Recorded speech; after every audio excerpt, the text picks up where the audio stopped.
શહેરના એક ખૂણે જ્યાં ઊંચી અટારીઓનો પડછાયો પણ પહોંચતા ડરતો હતો, ત્યાં એક નાનકડી ઝૂંપડી હતી. વરસાદ પડે તો છત પરથી પાણી ટપકે અને પવન ફૂંકાય તો આખી દિવાલ ધ્રુજે. પણ આ ગરીબ ઝૂંપડીમાં 8 વર્ષનો કાનુ અને તેના વૃદ્ધ દાદા સોમા કાકા દુનિયાના સૌથી અમીર માણસોની જેમ રહેતા. કાનુ પાસે પહેરવા માટે એક જ શર્ટ હતો, જેનું ખિસ્સું ફાટેલું હતું.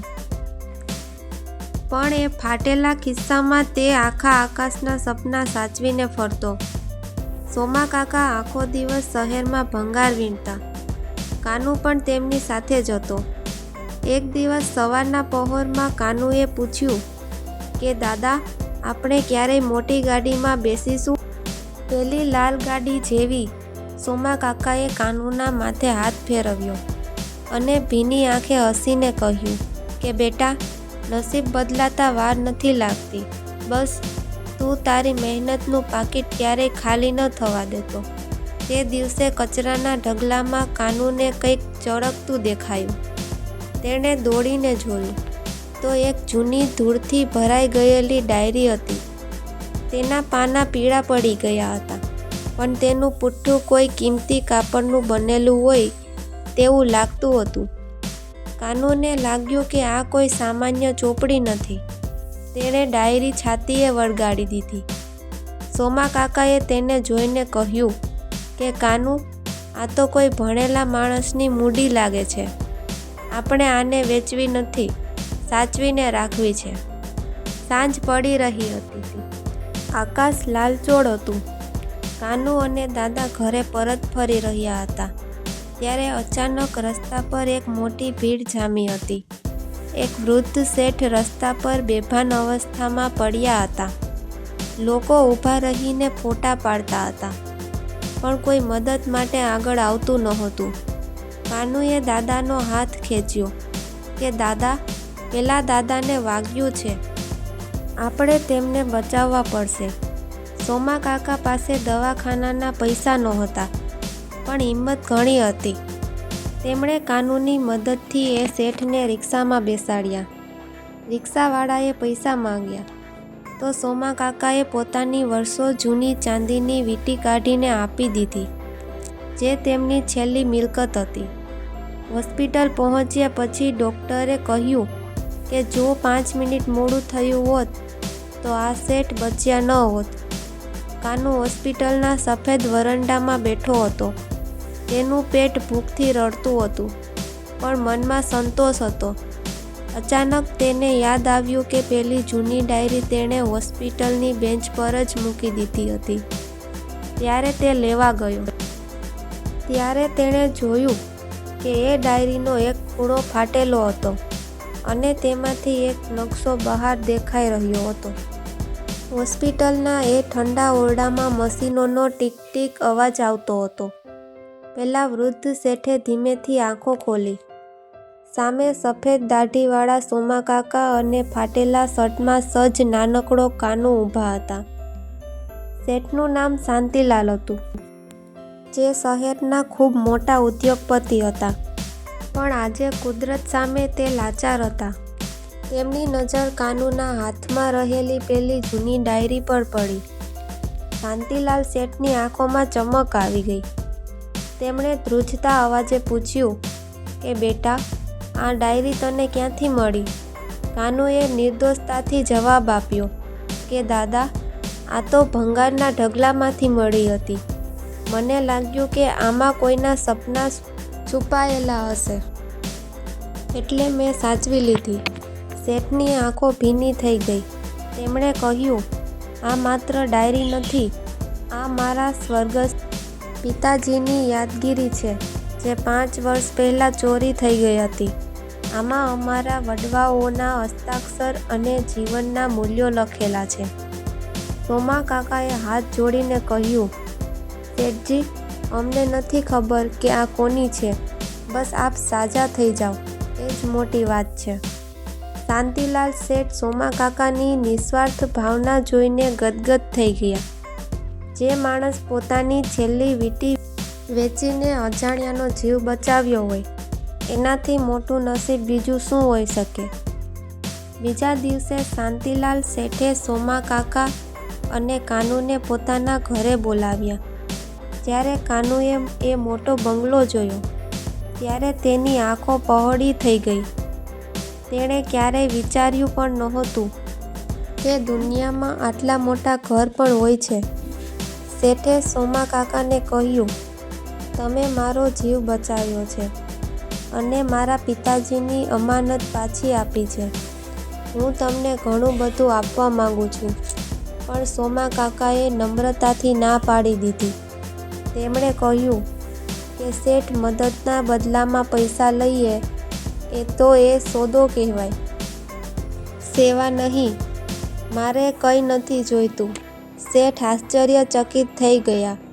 તેમણે જોયું કે કાનુ એક ખૂણે પડેલા જૂના પુસ્તકોને બહુ વહાલથી જોઈ રહ્યો હતો. શેઠ સમજી ગયા કે આ ગરીબ ઘરના બાળકને પૈસાની નહીં પણ પાંખોની જરૂર છે. તેમણે એક નવો પ્રસ્તાવ મૂક્યો, સોમા કાકા, જો તમે પૈસા ન લો તો કંઈ નહીં, પણ શું તમે કાનુને ભણવાની છૂટ આપશો? હું ઈચ્છું છું કે આ બાળક શહેરની સૌથી મોટી સ્કૂલમાં ભણે. આ એનું નસીબ છે, મારો ઉપકાર નથી. સોમા કાકાની આંખોમાં હર્ષના આંસુ આવી ગયા હતા. કાનુ જે અત્યાર સુધી ભંગાર વીણતો હતો તેને હવે હાથમાં કલમ પકડવાની તક મળી હતી. પણ વિધિના વિધાન કંઈક અલગ જ હતા. જે રાત્રે કાનુ નવા કપડાં અને દફતરના સપના જોઈ રહ્યો હતો એ જ રાત્રે સોમા કાકાની તબિયત અચાનક બગડી. તેમને ખૂબ તાવ ચડ્યો અને શ્વાસ લેવામાં તકલીફ થવા લાગી. કાનુ ગભરાઈ ગયો. ઝૂંપડીમાં અંધારું હતું અને બહાર મુશળધાર વરસાદ પડતો હતો. ઝૂંપડીની છતમાંથી પાણીની ધારા વહી રહી હતી. સોમા કાકા ખાટલામાં પડ્યા હાંફી રહ્યા હતા. તેમનું શરીર તાવથી ધગધગતું હતું. 8 વર્ષનો કાનુ ગભરાઈને દાદાના પગ દબાવતો હતો અને રડતા રહેતા કહેતો હતો કે દાદા ઉઠો ને, જુઓ કાલે તો મારે નિશાળે જવાનું છે. તમે જ તો કહ્યું હતું કે નસીબ બદલાશે. પણ સોમા કાકા કશું બોલી શકતા નહોતા. કાનુને સમજાયું કે જો તે અત્યારે કંઈ નહીં કરે તો તે તેના દાદાને ગુમાવી દેશે. તેની પાસે ફોન નહોતો કે નહોતા પૈસા. તેને શેઠ શાંતિલાલના ઘરનો રસ્તો યાદ આવ્યો. પણ આ અંધારી રાતે અને ધોધમાર વરસાદમાં ત્યાં પહોંચવું અશક્ય જેવું હતું. છતાં કાનુએ હિંમત હારી નહીં. તેણે દાદાના માથા પર ભીનું પોતું મૂક્યું અને પોતે વરસાદમાં બહાર નીકળી પડ્યો. તેના પગમાં ચંપલ નહોતા. રસ્તામાં કાંકરા અને કાચ ખૂંપતા હતા. પણ કાનુને માત્ર તેના દાદાનો ચહેરો દેખાતો હતો. તે દોડતો રહ્યો, રડતો રહ્યો અને ભગવાનને પ્રાર્થના કરતો રહ્યો.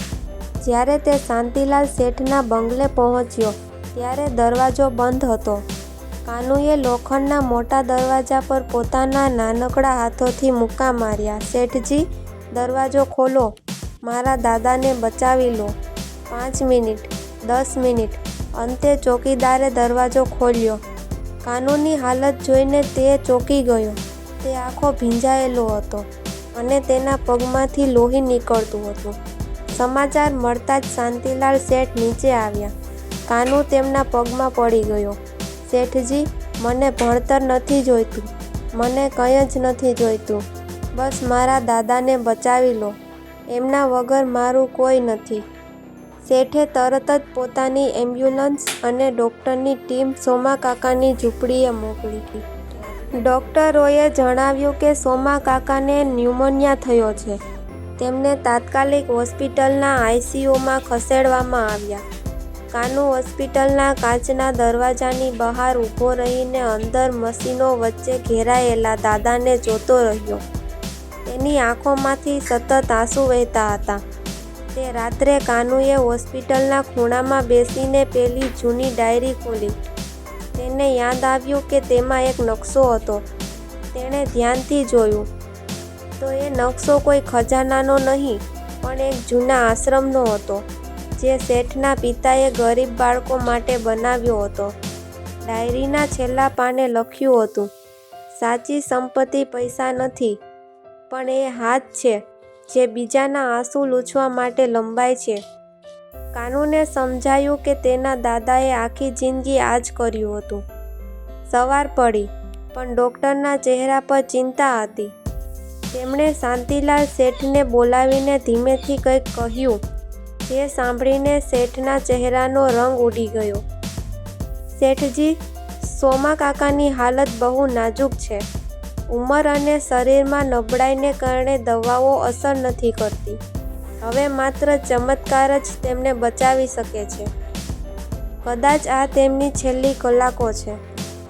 આ સાંભળીને શેઠની આંખમાં આંસુ આવી ગયા. તેમને વિચાર આવ્યો કે જે માણસ પોતાનો જીવ જોખમમાં મૂકીને બીજાની મદદ કરી, તેનો અંત આવ્યો કેમ? કાનુ ખૂણામાં ઊભો રહીને બધું જોઈ રહ્યો હતો. જોકે તે નાનો હતો, પણ પરિસ્થિતિની ગંભીરતા સમજી ગયો હતો. તે ધીમે પગલે દાદાના બેડ પાસે ગયો. દાદાએ માંડ માંડ આંખો ખોલી. તેમના ચહેરા પર ઓક્સિજનનું માસ્ક હતું. કાનુએ દાદાનો કરચલીવાળો હાથ પોતાના નાનકડા હાથમાં લીધો અને ડૂસકું ભરતા બોલ્યો કે દાદા, તમે જઈ ન શકો. તમે તો કહેતા હતા કે મારે ભણીને મોટો માણસ બનવાનું છે. તમે નહીં હોવ તો હું કોના માટે ભણીશ? મારે પેલી લાલ ગાડીમાં તમને બેસાડવા છે. સોમા કાકાના હાથમાં સહેજ ધ્રુજારી આવી. તેમણે કાનુ સામે જોયું. તેમની આંખોમાં અપાર પ્રેમ હતો, પણ શરીરમાં શક્તિ નહોતી. તેમણે ઈશારાથી કાનુને પાસે બોલાવ્યો અને તેના માથે હાથ મૂક્યો.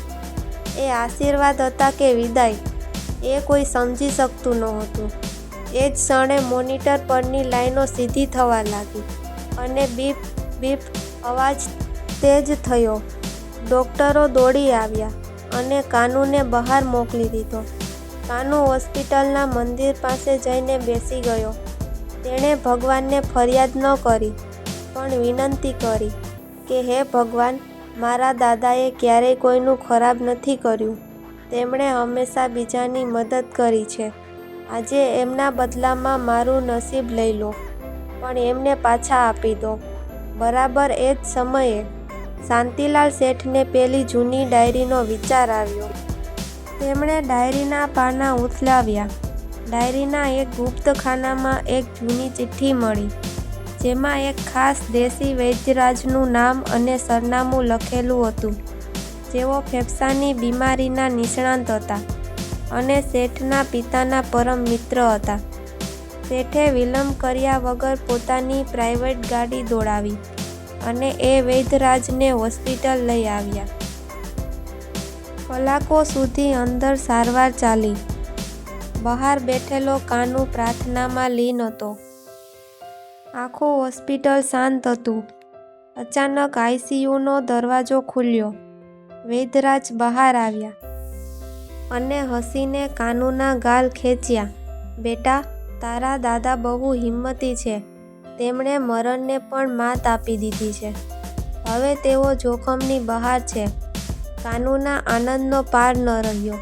તે રડતા રડતા હસી પડ્યો. પણ હજી એક મોટો વળાંક આવવાનો બાકી હતો. જ્યારે સોમા કાકા પૂરી રીતે ભાનમાં આવ્યા, ત્યારે તેમણે શાંતિલાલ શેઠને બોલાવીને એક એવી વાત કરી જે સાંભળીને ત્યાં ઊભેલા દરેક વ્યક્તિ સ્તબ્ધ થઈ ગયા. એ વાત કાનુના ભૂતકાળ સાથે જોડાયેલી હતી. હોસ્પિટલના એ ઓરડામાં શાંતિ હતી. સોમા કાકાએ ધ્રુજતા અવાજે શાંતિલાલ શેઠને પોતાની પાસે બોલાવ્યા. કાનુ દાદાનો હાથ પકડીને બાજુમાં જ બેઠો હતો. સોમા કાકાએ લાંબો શ્વાસ લીધો અને બોલ્યા કે શેઠજી, આજે હું મોતને અડીને પાછો આવ્યો છું. એટલે હવે આ સત્ય છુપાવવા નથી માંગતો. કાનુ મારો સગો પૌત્ર નથી. આ સાંભળતા જ કાનુના હાથમાંથી પાણીનો ગ્લાસ છૂટી ગયો અને આખા રૂમમાં સન્નાટો છવાઈ ગયો. સોમા કાકાએ આગળ વધતા કહ્યું, 8 વર્ષ પહેલાં શહેરના રેલવે સ્ટેશન પર એક અકસ્માત થયો હતો. મેં એક સ્ત્રીને લોહીલુહાણ હાલતમાં જોઈ, જેના હાથમાં આ નાનકડું બાળક હતું. એ સ્ત્રીએ છેલ્લા શ્વાસે આ બાળક મને સોંપ્યું અને એક ડાયરી આપી હતી. એ સ્ત્રી બીજું કોઈ નહીં પણ તમારી ખોવાયેલી દીકરી અંજલિ હતી. શેઠજી, શાંતિલાલ શેઠના પગ નીચેથી જમીન સરકી ગઈ. તેમની આંખોમાંથી જોધાર આંસુ વહેવા લાગ્યા. જે ડાયરી કાનુને ભંગારમાંથી મળી હતી એ ખરેખર ભંગાર નહોતો, પણ શાંતિલાલ શેઠની દીકરીની ડાયરી હતી, જે અકસ્માત વખતે ગુમ થઈ ગઈ હતી. શેઠે ધ્રુજતા હાથે કાનુને જોયો. કાનુની આંખો, તેનું નાક, તેનું હાસ્ય બધું જ તેમની દીકરી જેવું હતું. શેઠે કાનુને જોરથી છાતીએ વળગાડી દીધો અને ડૂસકે ને ડૂસકે રડી પડ્યા. મારો કાનુ, મારો વંશ, તું અત્યાર સુધી આટલા દુઃખમાં રહ્યો અને હું તને ઓળખી ન શક્યો. કાનુ મૂંઝવણમાં હતો. તેણે સોમા કાકાનો હાથ પકડ્યો અને પૂછ્યું, તો શું તમે મારા દાદા નથી? સોમા કાકાએ હસીને કાનુના આંસુ લૂછ્યા. બેટા, લોહીના સંબંધ કરતાં પ્રેમનો સંબંધ મોટો હોય છે. મેં તને પાળ્યો છે, પણ તારું અસલી નસીબ તને અહીં ખેંચી લાવ્યું છે. હવે તું મહેલમાં રહીશ, લાલ ગાડીમાં ફરીશ. પણ કાનુએ રડતા રડતા કહ્યું, દાદા, જો મહેલમાં રહેવા માટે તમારે મારાથી દૂર થવું પડે તો મારે એ મહેલ નથી જોઈતો. મને તો તમારી ઝૂંપડીમાં તમારી સાથે સૂવામાં જ ઊંઘ આવે છે. કાનુની આ વાત સાંભળી હોસ્પિટલના સ્ટાફની આંખો પણ ભીની થઈ ગઈ. શાંતિલાલ શેઠે સોમા કાકાને હાથ જોડીને કહ્યું, સોમા કાકા, તમે મારા પર જે ઉપકાર કર્યો છે એ હું 7 જન્મમાં પણ નહીં ઉતારી શકું. તમે કાનુને સાચવ્યો, હવે મારે તમને સાચવવા છે. તમે ક્યાંય નહીં જાઓ. તમે કાનુના દાદા બનીને મારા જ ઘરે રહીશું. કાનુને 2 દાદાનો પ્રેમ મળશે. થોડા દિવસો પછી હોસ્પિટલમાંથી રજા મળી. કાનુ હવે ફાટેલા ખિસ્સાવાળો ગરીબ છોકરો નહોતો. તે શહેરની સૌથી મોટી લાલ ગાડીમાં બેસીને નવા ઘરે જઈ રહ્યો હતો. તેની એક બાજુ તેના લાડકા સોમા કાકા હતા અને બીજી બાજુ તેના સગા દાદા શાંતિલાલ શેઠ. કાનુએ ગાડીની બારીમાંથી બહાર જોયું અને વિચાર્યું કે ખરેખર નસીબ બદલાતા વાર નથી લાગતી. ગઈકાલે જે કચરો વીણતો હતો, આજે તે આખા સામ્રાજ્યનો વારસદાર હતો. આ વાર્તા આપણને શીખવે છે કે નિસ્વાર્થ ભાવે કરેલી સેવા અને સાચી મહેનત ક્યારેય એળે નથી જતી. જ્યારે માણસ બીજાનું ભલું વિચારે છે, ત્યારે કુદરત પોતે તેનું નસીબ બદલવા માટે રસ્તાઓ બનાવે છે.